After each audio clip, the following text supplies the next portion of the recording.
Rules in action. Rules that keep things going smoothly and fairly. Rules that help us get where we're going.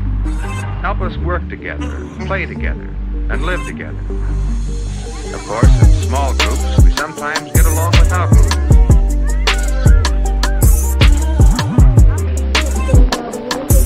But there aren't any loud noises, just the sounds of working. We call these work sounds. Listen. When many of us play together, rules make the game.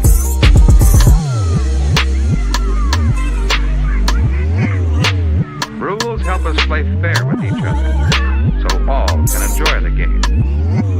Rules that apply equally to all. It's up to each one of us to know the rules and follow them. Why do you suppose this room is so quiet? Perhaps we can learn from the teacher. At New York's Madison Square Garden, a city college quintet races by a fast and fancy wet beat from the University of Oregon. It's the opening contest of an intersectional doubleheader, and New York scores 2 points worth of first blood. And you know, we have found that knowing when to be quiet is a part of growing up. 16,000 fans watch the boys from the Pacific Coast as they try to stem the onslaught of City College fever. But it's all over when Silverstein shoots off the hardwood, decades the ball, and the ball game for CCNY 38-36. Because a quiet room helps all of us learn. How do you do it? Well, each of us knows how to work quietly. That's very important. But the evening sport is a long way from the locker room. In the second game, a team of Northwestern Wildcats is matched against St. John's University of Brooklyn. The lads from Illinois are off to a springboard start when Bob Coble eases the melon into the basket to take the lead. Do you think you could walk this quietly?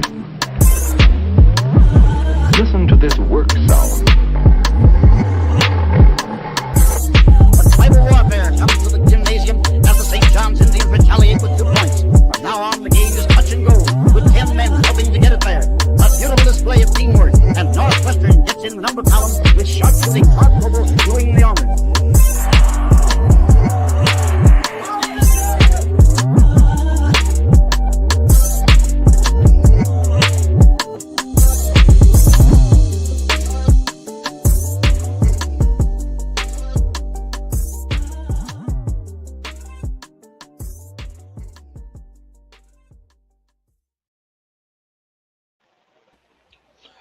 Hello, everyone. Welcome to Learn the Game, where you learn if you have an F for effort. Apologize if I sound like this, or that I sound like this, because it's not an F. I'm a little sick. But we're going to be talking about Pistol Pete Maravich. Is he overappreciated, or is he the real deal? Rex, how are you today, sir? I'm doing all right. All right, so Pistol Pete Maravich, famous for a lot of his flashy passing and dribbling, his scoring prowess, particularly in college, but also in the NBA. He was a scoring champion for one of the years. He was an All-NBA player, All-Star. Everyone has an idea of who he is, or was. But Yeah. do you think that maybe some of the things that he did is a little overappreciated in today's NBA? No, he's completely underappreciated. Why do you say that? Well, I mean, if you want to, let's just take some raw numbers and throw them out there. Now, obviously, you can't directly compare between eras and teams and adversaries and all because it's, not directly comparable. But Pete Maravich, his career high in the NBA was 68. Now, that was without a three-point line. ESPN went back and charted his shots in that game, and he would have ended up with, I believe it was 79 or something like that. Seven, I can't remember the exact number. if they had had the 3-point line. They superimposed the 3-point line on the court, and he would have ended up in the 70s. But let's just keep it what it actually was, reality. His career high game was 68. Jordan's was 69, right? Jordan's high assist game ever was 17. Pete Maravich's was 18. So when you talk about their apex games, statistically, they were right there. He was as effective. Now, when you talk about career numbers, his rebounds, assists, and steals mirror Dwayne Wade's, but he averaged over 2 points more a game than Dwayne Wade. And I know a whole lot of people that consider Dwayne Wade the third greatest shooting guard ever behind Jordan and Kobe. But his career averages are actually slightly under Pistol Pete's. The biggest one, now Pete obviously had all kinds of injuries, drug addiction, all the stuff that went with 70s basketball. But his final year, he was a bench player, part-time player. He did start some, but then he didn't play a lot because of his knees. But his final year was the first year of the 3-point shot in the NBA. And thus it being at the end of his career, he only got to take 15 of them before he had to retire, but he made 10. So his career 3-point shooting percentage is 67%. Okay? And that was at the end of his career when he was old and broken down and he was forced to retire because he literally couldn't get up and down the court anymore. Yeah. You know, what would he have shot in 1973 or 74 when he was in his physical prime before any injuries? You know, that's the one stat that people gloss over because people go, oh, well, it was only 15. Okay, whatever. He still made, 2 out of every 3, which is far and away better than anyone ever. Yeah. And yes. No. I was going to say, what do you think really drove him, or probably the wrong word, but what do you think limited his ability to obtain more All-Stars and more All-NBAs in his career? I think he had 4 or 5 each for his entire career. What was really driving? His entire career was only 10 years? Yeah, it wasn't very long, but just it was all injuries and addiction. Gotcha. Yeah, it was all injuries and addiction. I mean, he wrote a tell-all book before he died, talking about how he had, I think it was in New Orleans, where he was basically in like a drunken stupor and then took drug. I can't remember what the drug is. I've never taken drugs, but he basically OD'd at a party after a game, woke up in some strange place on the floor of like an abandoned building or something, or an empty apartment. So he didn't even know whose it was or nothing, had no idea how he got there. Looked at the time, realized the day and the time, got up and went straight to the arena for the next game. Wow. I mean, that was his life at one point. Yeah. Okay. So, yeah, he didn't have the career that, he could have. He's one of the guys, along with Walton and Len Bias and those guys, where his career, Len Bias, his career was all, possible potential. He never played a single game. But it's all, we saw what he could do. But we knew that despite all of his great achievements, he left a whole lot on the court. Yeah. Despite that, like Yeah. it took till Caitlin Clark to beat his all-time college scoring record. And as far as men's basketball, it still hasn't been passed. Yeah. It never will, because anyone with that kind of ability doesn't stay in college for 4 years to get the record. They just go pro. Yeah. Yeah. So it'll last. That record, his scoring record, will last forever. But it's just, if you ever saw him play, and I did, if you ever saw him play, and then watch especially Bird, Larry Bird took so many things from Maravich, from Havlicek, from Rick Barry. Really, Larry Bird doesn't get.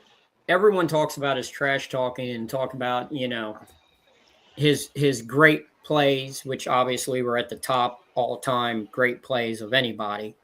He's right up there, but nobody mentions about Bird is that he emulated so much of what Pistol did. There's a play that Pistol Pete used to do where he would jab step, get the defender rocking back and forth, and then he'd go up for his jumper, but he would lean into the guy and put his shooting elbow directly over the shoulder of the defender. Because you're always at basketball camps taught to keep your hands out like this. And he would use that against guys by he'd lean in and get his shooting elbow directly above the defender's shoulder and literally shoot directly over the guy's head. And if the guy just lifted his arms to try and block it, he hit Pete's shooting arm, and now it's a foul. And Bird took that and used to do the same thing. He would crowd the defender to where the defender didn't have room. Because when it comes to blocking a shot, you have to have space. Yeah. If you're chest to chest with a player and you block a shot, it's a foul every single time. You have to have space and then reach up and contact the ball. And he would intentionally crowd you and create awkward positions to where you either had fouled him or you had to just freeze to avoid getting called for the foul. And then he just shoots a hop shot, jump 6 inches off the ground and just shoot basically a wide open shot directly over your head, right in your face. It's literally where the very one shooting in your face came from. And even Magic Johnson copied one of his plays, coming down on a fast break and looking one way and swatting your hand, but missing the ball, letting the ball bounce and just be in the air. Make the arm motion like you're passing, but you don't even have the ball in your hand. And then going back, grab it, and throwing it. Magic Johnson admitted when he did that, he said, I took that straight from Pete. I saw Pistol Pete do that on a highlight, and I went out and practiced it for an hour. So people don't understand what he was. This is why when people say, oh, the 80s and the 90s were the greatest era in the NBA, I say the 70s. Because all your great players of the 80s and 90s learned from the players of the 70s. Yeah. No, that's fair play. What about Pistol Pete? What do you think were some of his people that he emulated, or where do you think he got a lot of his moves from, or how do you think he who were some of his, I can't think of the word, but people that he looked up to take some of these capabilities from? Well, his father instilled it. His father, when you go to a basketball camp, all the ball handling drills they have you do, the spiders, everything. Those were all invented by Pete Maravich's father. All of them. when he was a kid, his father played pro basketball, pre-NBA. I think the Pittsburgh Steamrollers was the name of the team. And he was a coach. He was a high school coach, became a college coach at Clemson, then went to LSU. Obviously, he got the LSU job because if he was the coach, then LSU was getting Pete. You know, it's kind of like Danny Manning's father becoming an assistant coach at Kansas. Yeah, because that way Danny Manning was guaranteed to go to Kansas. Same thing. You know, but he learned from his father the love of the game and the practice, the work ethic, working on your game and all that. But Pete would go play on the playground with the black players in town. And that's where he learned the playground style of basketball.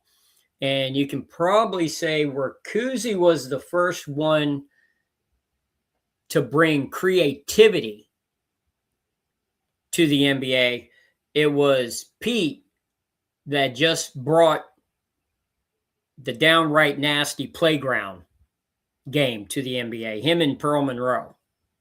And when those two went against each other, that was really fun. I don't know if you can find any of those games on YouTube, but those games were real fun. Yeah.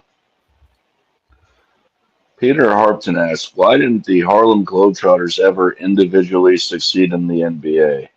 Peter, do you mean individual players who played on the Globetrotters, why they never individually succeeded in the NBA? I think there's been quite a few of them that have, since you used, I think, the word ever. Well, to bring it to the Globetrotters, you know, Pete Maravich was the first white guy that was offered a spot on the Globetrotters. They offered him $1 million contract. Yeah. Which he turned down because he wanted to compete, not just be a showman. He was known as a showman, but he wanted to compete. And the big stigma against Pete was that show-off ball is great for entertainment, but it doesn't win. And of course, now all of basketball is just show-off ball. Yeah. Teams go out of their way to actually show off and not succeed. It's called tanking, but still filling the seats. And that was a big knock against Pete, and why a lot of old school coaches and media did not like how Maravich played. As far as the Globetrotters, they did beat NBA teams in the World Basketball Championships pretty regularly. They beat Mikan's Lakers once, and then Mikan's Lakers totally destroyed them every other time they played. But they did get one. Actually, I believe they beat the Knicks.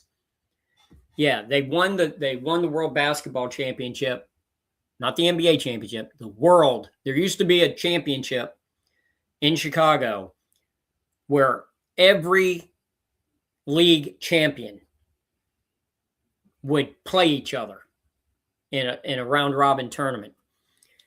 And one year the Globetrotters beat the Knicks. But that was the only year. They lost every other time.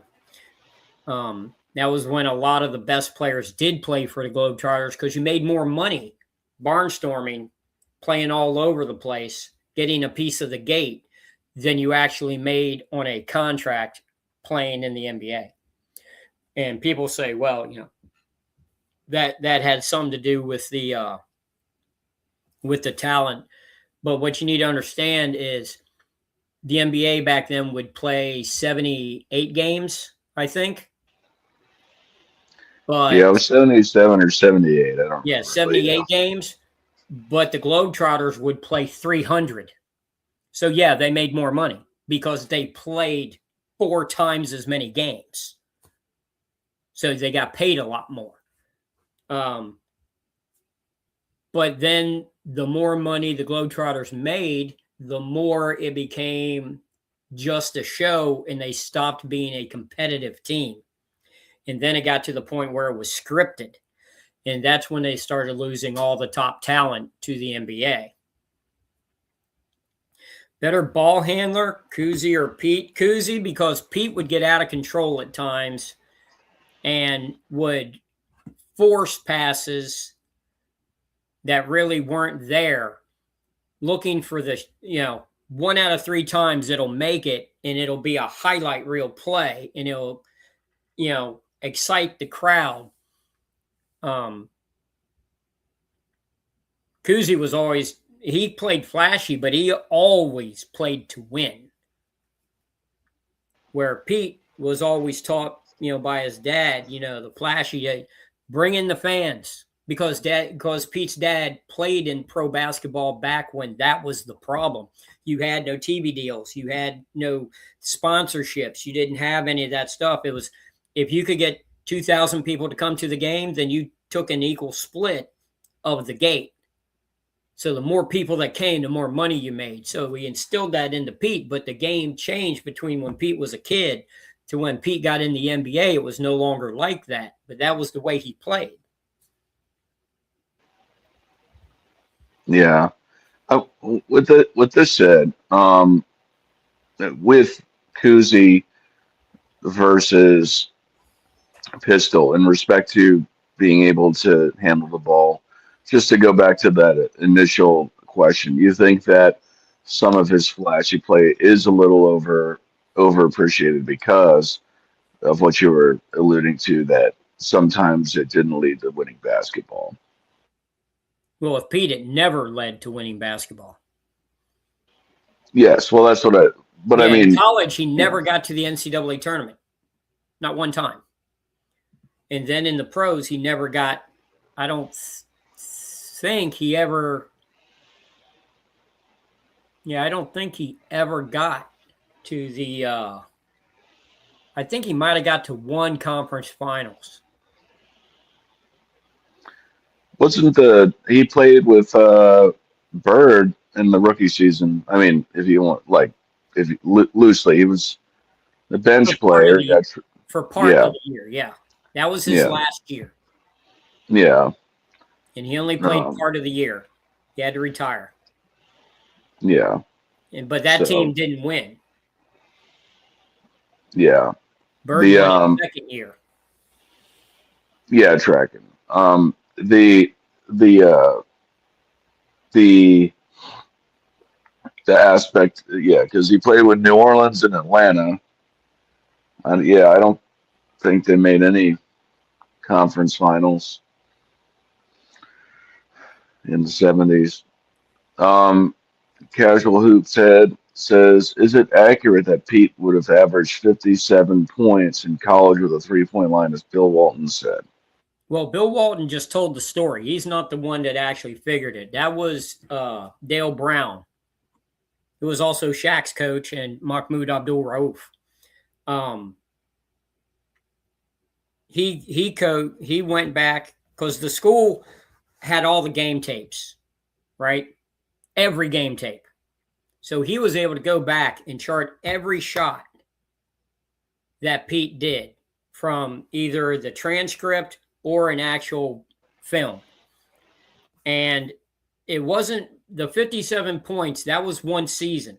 He wouldn't have averaged 57 for his whole college career. That was for one season. I believe his junior season. If they had had the 19-9 3-point line, which came in 1987-88, he would have averaged 57 points that year. That is true, but at the same time, not true. If you just take across the board and just say, well, the shots he took with the 3-point line, he would have made this much. But the thing is, you can't look at it that way, because if there was a 3-point line, he may have taken more 3-pointers, or he may have been defended harder at the 3-point line, forcing him to drive more. So it changes the entire game if you just say, oh, well, if you stick a line in there, so you can't go by that. He averaged 44. Isn't that good enough? Really? I mean, he's the all-time leading scorer. Isn't what he did enough? Why do we have to say, oh, if he would have had a line? Well, if he averaged 57, then he would have been the Bill Walton of college basketball. Well, to be honest, if he would have averaged 57, chances are he would have been injured long before he got to the NBA. Because some embarrassed lower-level Division I college kid would have freaking taken his legs out. That's fair. Why was Pistol Pete called Pistol Pete? Because he started playing on the varsity in high school as a freshman. He would practice with the varsity team as a middle schooler because his dad was a coach. And being small, he was like 5'2" at the time. Hadn't hit puberty. Now he ended up being 6'5", but he was like 5'2". He was like 14 years old.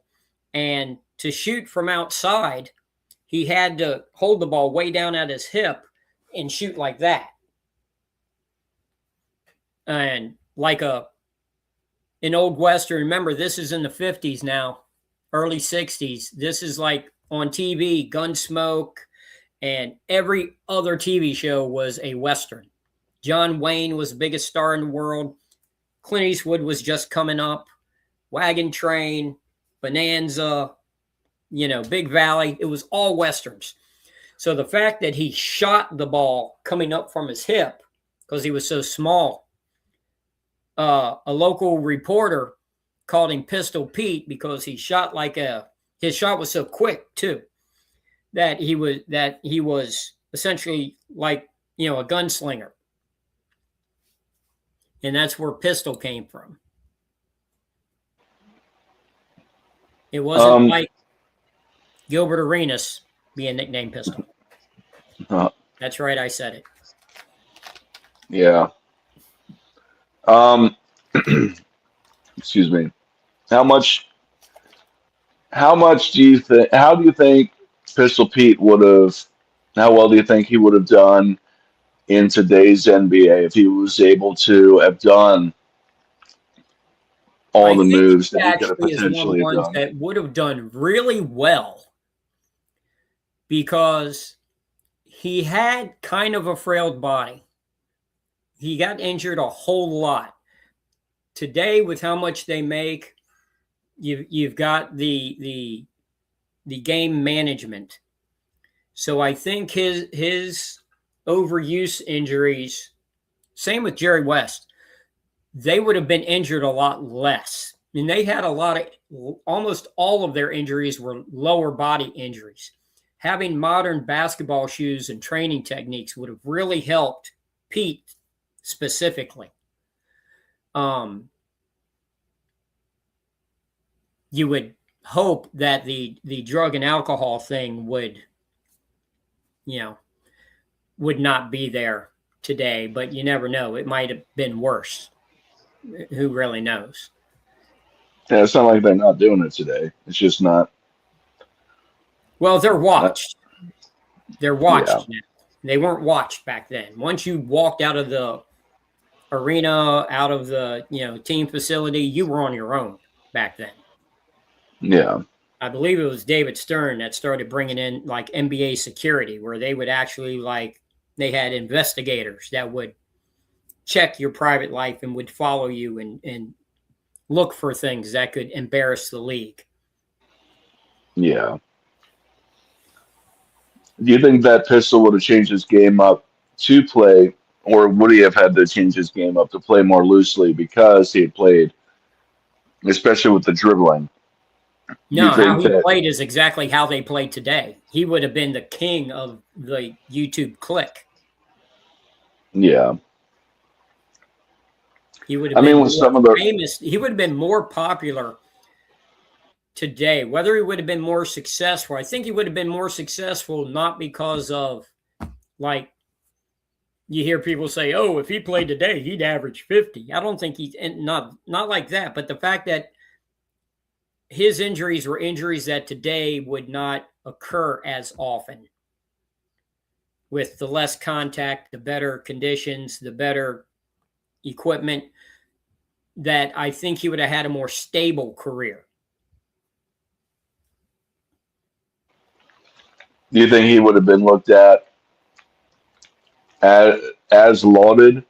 This Yeah, is not. because how he played was exactly what they promote today. Fancy pass, deep threes. That was him.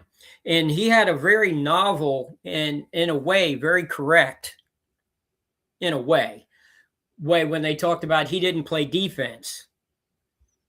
They would always criticize him for his defense, but he would always say, like, I had 34 tonight.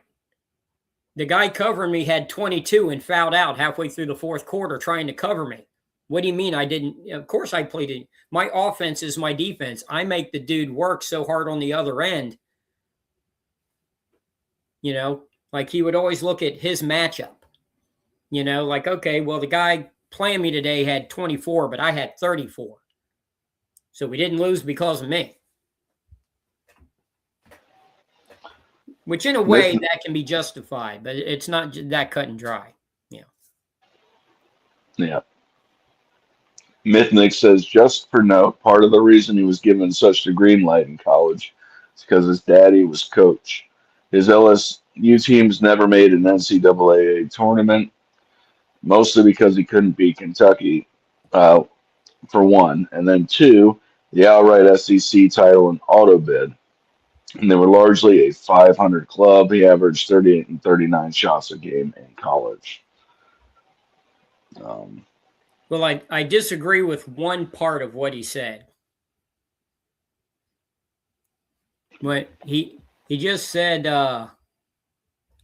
part of the reason he was given such a green light. It wasn't part of the reason. It was the whole reason. Okay? It was entirely the whole reason. If he would have went to Kentucky, playing, at that point, I think he would have been right behind Rupp's Runts. He wouldn't have been playing the way he played. He would have been shooting the way he shot. He wouldn't have been running and gunning the way he did. That was entirely his dad. But the college just wanted Maravich there because they knew, just like today, he got attention. He brought publicity. LSU was a football school.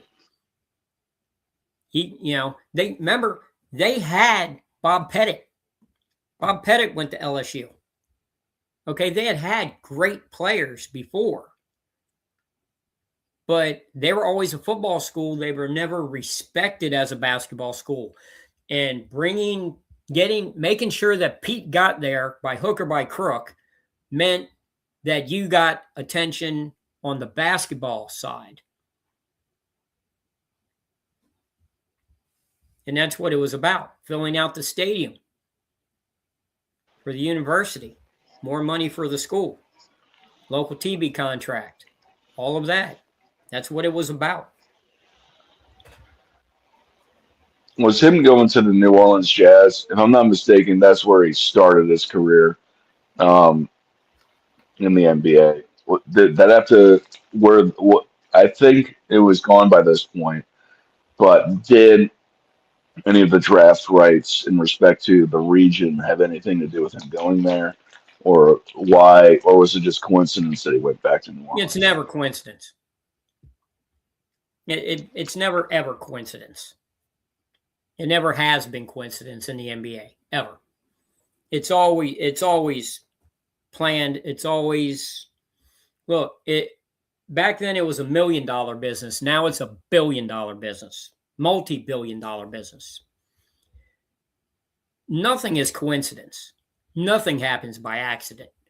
Okay, you don't get a bunch of billionaires, or at that time, a bunch of millionaires together and say, hey guys, we're going to start up we're going to have some basketball teams. We're going to have the #1 league in the world. And we're going to divide up the teams. We're going to select the players and blah, blah, blah, and all that. And say, okay. well, why are we doing this, guys? Well, because we're millionaires and we love making money. So they're doing it to make money. So every decision is what makes us money. No one goes in going, okay, well, it's all right. We don't, let's just see what happens, guys. Let's gamble my life's fortune here and see how this team goes. That's never, ever happened, ever. Okay? Everything is not predetermined as far as results, but as far as what is going to bring in eyes and money. That's why territorial drafts came about, is to ensure you sold out your stadium by putting local heroes on your home teams. That right there tells you that it was that nothing from the very beginning. They had territorial drafts before the NBA existed. It's never been just whimsical what happens, ever. Not ever. Yeah. Yep. Zombie 8499 says, my dad was in high school when Maravich was at LSU. And he used to go with my grandfather to LSU basketball games. Almost nobody went back then. Dad always says if Maravich played 15 years. I'm not sure what he's saying. No, you got to go on to the next one. It continues. Yeah. 15 years later, he'd been one of the most well-remembered athletes of all time. I can't imagine what watching him was like back in the day. Unreal player.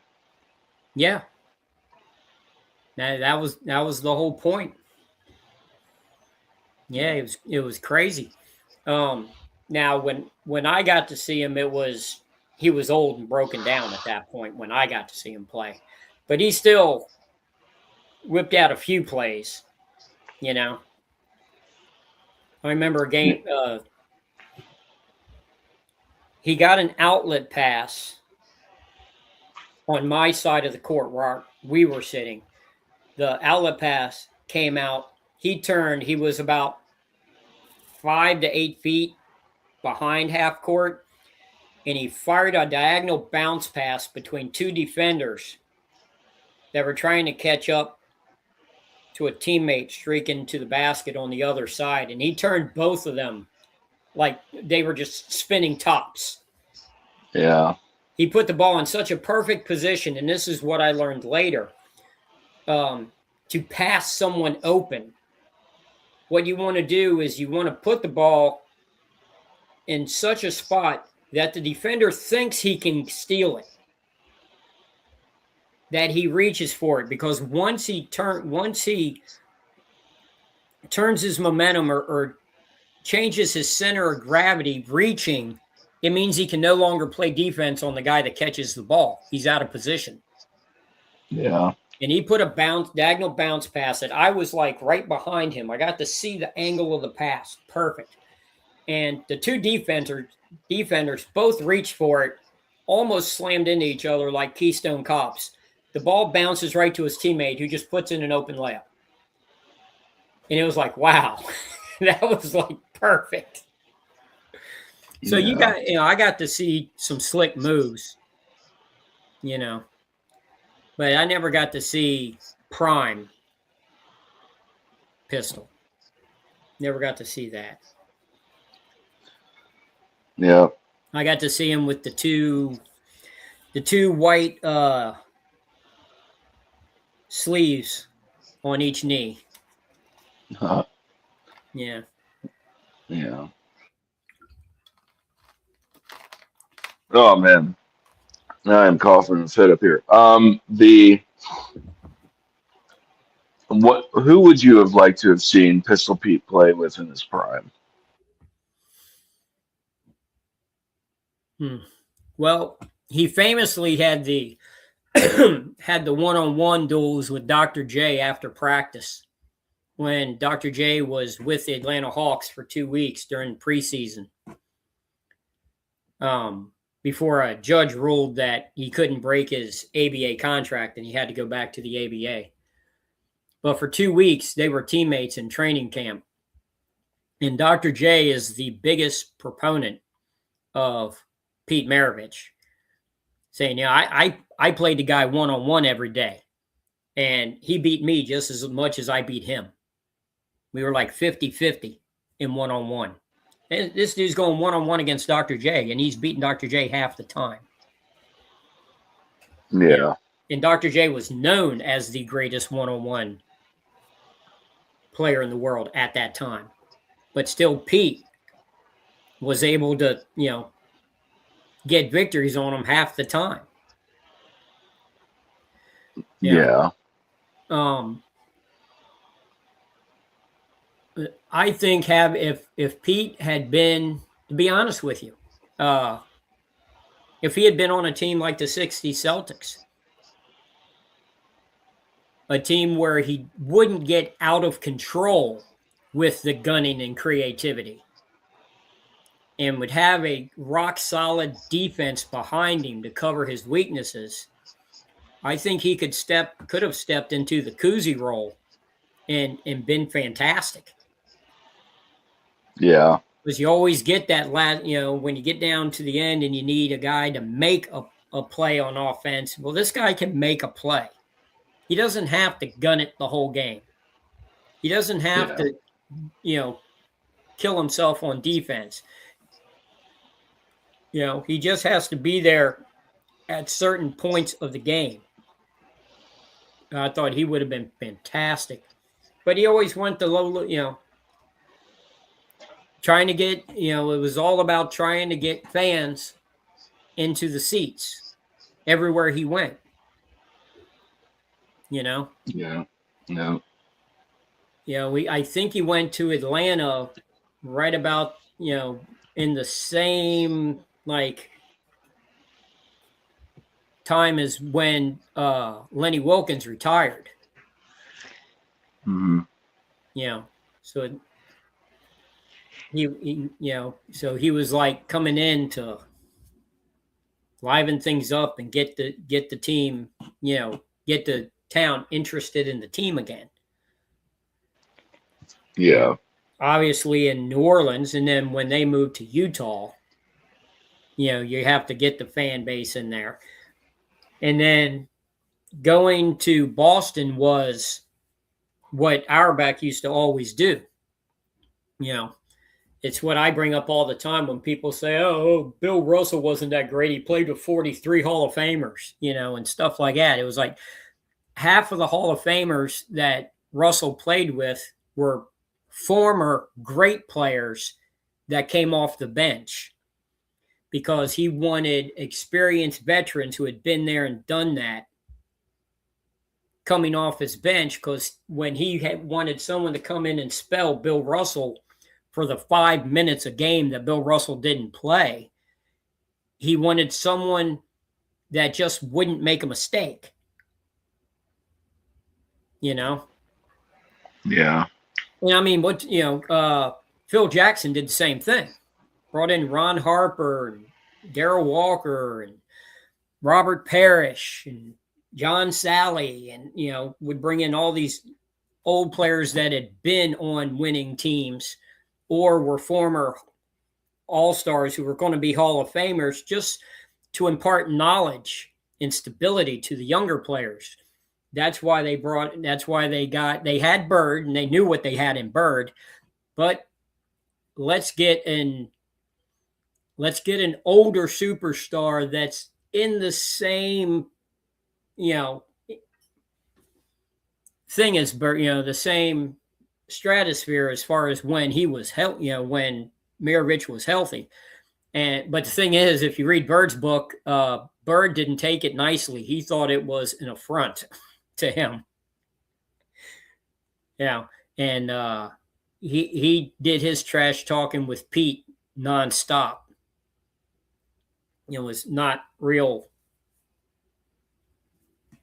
loving of the idea of bringing Pete in. Yeah. No, that's interesting. I thought, well, I guess not. You just kind of, or I kind of think that a lot of these guys will take some level of a mentor with ease, but maybe it's just my bias. But anyway, Well, Bird um, would not accept anything. He didn't sign with Boston. He was drafted the year before. Went back to school, and then leading up to the '79 draft. In fact, Jerry West said that if Bird had went back into the draft and not signed with Boston, the Lakers were going to draft him over Magic. yeah. But Bird ended up signing with Boston. He demanded to be the highest paid player on the team as an incoming rookie, which had Yeah. never been done before. And then he goes in there, and the very first meeting with the entire team, he tells them all straight to their faces, I'm not carrying anyone's luggage. I'm not doing any of that little rookie stuff. So just don't even think about it. And he took over the team from day one. Then they bring in old broken down Pistol Pete as like a mentor, like you said, the aging future Hall of Famer. And rather than like looking to him for guidance, he basically just told Pete how things were going to go. Bird was that guy. Yeah.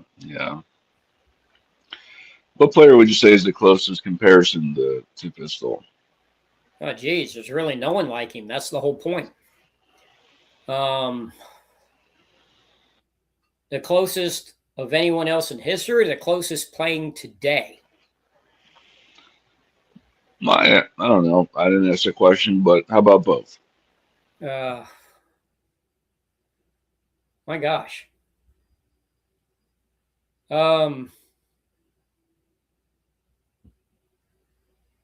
Really can't think of anyone that mirrors him. Now, shooting ability is Steph.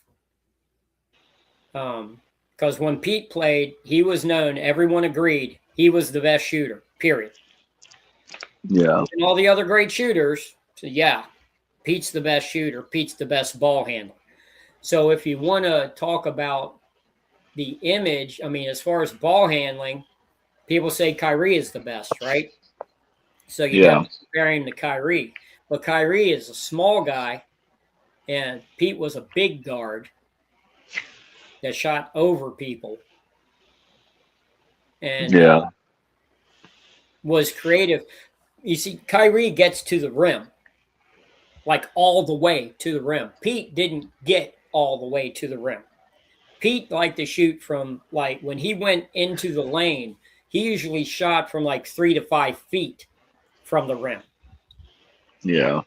Because that throws the defense off. Because you penetrate, you're going to the basket, you're picking up your dribble, and you're driving in. The defender, especially a defensive center, is going to meet you at the point where he thinks you're going to release the ball. Yeah. But Pete would intentionally pull up, and the defender would go by, and he'd shoot from like a 3-foot shot instead of a layup.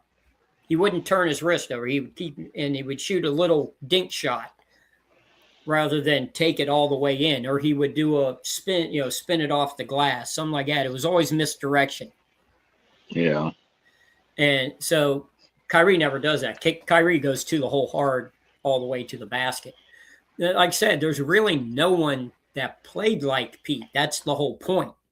And that's why it's so hard, I think, for young fans to really understand his game. It's why 90+%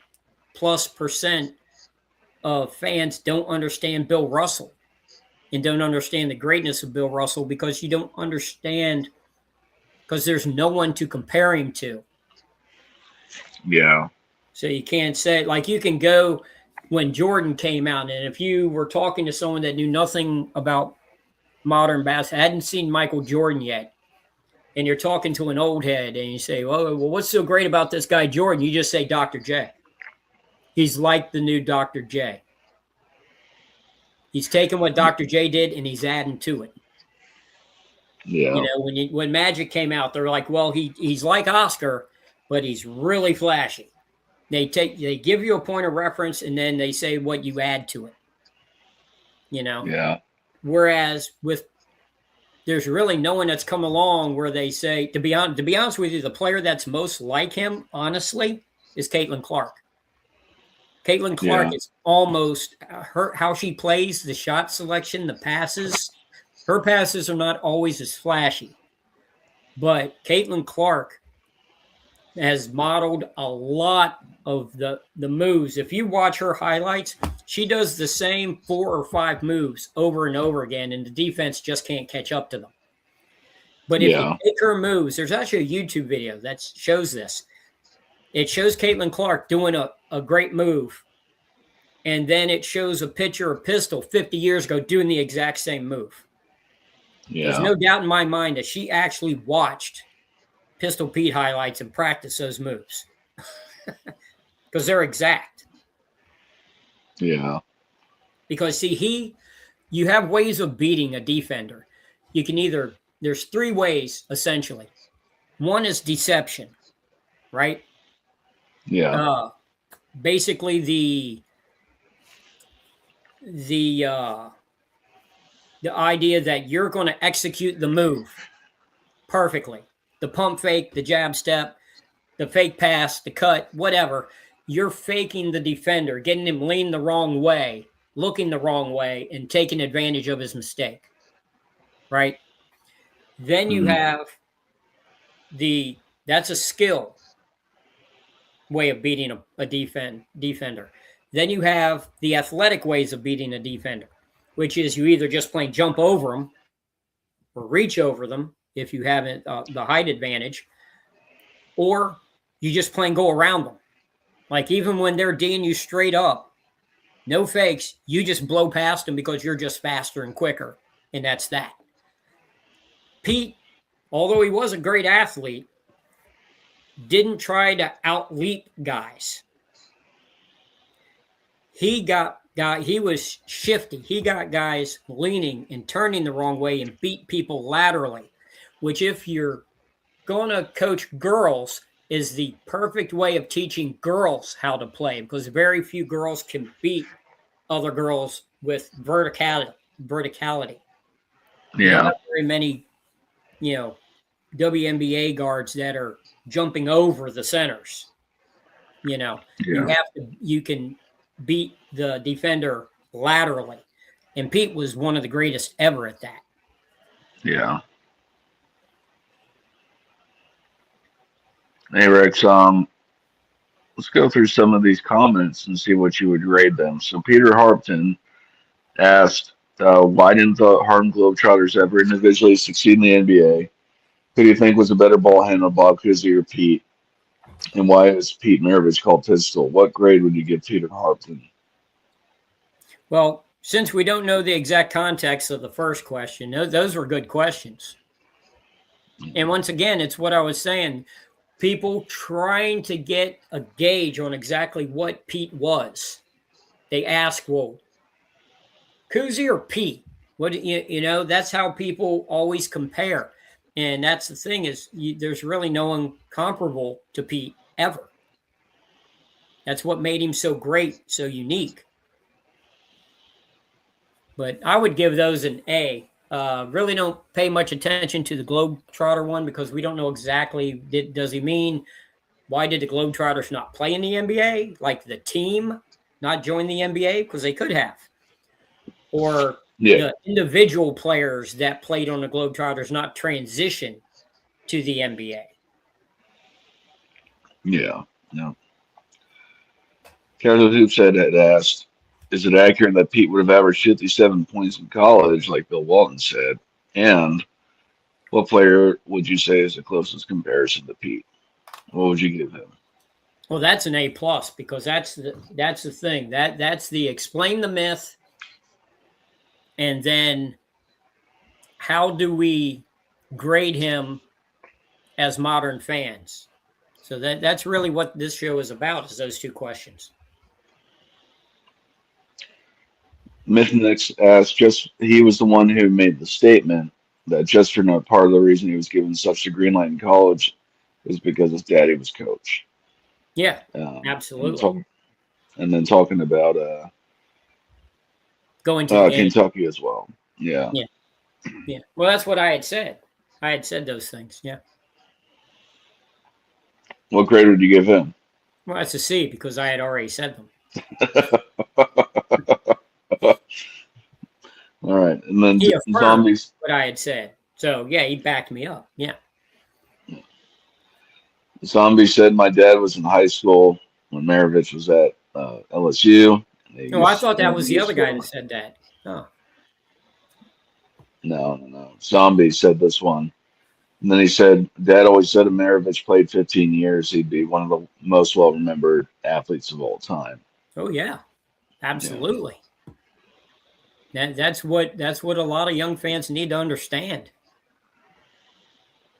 You know, when they sit there and say, oh, well, this guy was great for back in that day, or this guy, his skills wouldn't relate, or this guy, all right, well, if you're going to say that Mikan couldn't play today because his skills didn't translate, then you have to admit that Pete's would. Yeah. Yeah.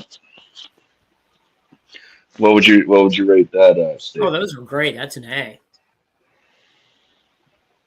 All right. Seems that Nick's brought the average down to an A- like last time. But I didn't know you were keeping track. Yeah. For this marking period of this show. It's an A-. Do you have any last words for the people about Pistol before we shut this thing down? Yes.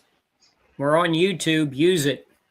Watch old games of Maravich. The thing about Maravich, one thing that I had noticed, this was back, you see, Maravich was my brother's favorite player. So my brother played like Pete Maravich. And then I'm 6 years younger than my brother. So, but the thing that I noticed back in the day was, and you've heard me say this 1,000 times, every NBA player, every great player can contribute to the team when they have the ball. But what do they do when they don't have the ball? Often determines wins and losses. And the thing I noticed about Pete, when he didn't have the ball, he would make what my brother used to call phantom cuts. Right? Like he's not in the play. He's on the weak side. They're on the other side, and they're trying to work it down low or something, and they're pulling Pete away from the play. So he would go all the way almost to the hash mark on the other side to drag a defender out, right? But then right at the timing of when the play was about to initiate, he would make a phantom cut. He's not in the play. But the fact that Pete Maravich makes a quick dash and cuts from one spot on the court to the other, the defense turns their head because it's Pete Maravich. So you always got to be worried that he's doing something. He's trying to get the ball. And all he's doing is suckering the defense. But he's not just standing watching when he's not involved. He would stand in front of a defender, not really setting a pick, just like kind of getting in their way. Yeah. Nonchalantly. And he was always very conscious of spacing when he didn't have the ball to disrupt the defense. And that's what's been forgotten in today's game. No one does that anymore. Nobody just creates a disturbance away from the ball to distract the defense. Yeah. You can see him clapping his hands, like calling for the ball. So the defense has to adjust, right? Because you got to think, okay, dude's averaging 27 points a game. He's calling for the ball. We got to play straight up defense on him. But the play isn't made for him, and the whole rest of his team knows it. So he's calling for the ball, but his team isn't even paying attention to him because a different play has been called, and they know it. They know he's trying to sucker the defense. But the defense has to react to him because he's Pistol Pete. Very few players do play that kind of game anymore. That's the way they used to play. Yeah. But watch that. Keep track of that. Watch some of the plays, especially watch Pistol Pete highlights, and then go watch Caitlin Clark highlights. It's funny. She is the female Pistol Pete. Well, thank you for coming again, Rex. Yep. It's been a fantastic time. Do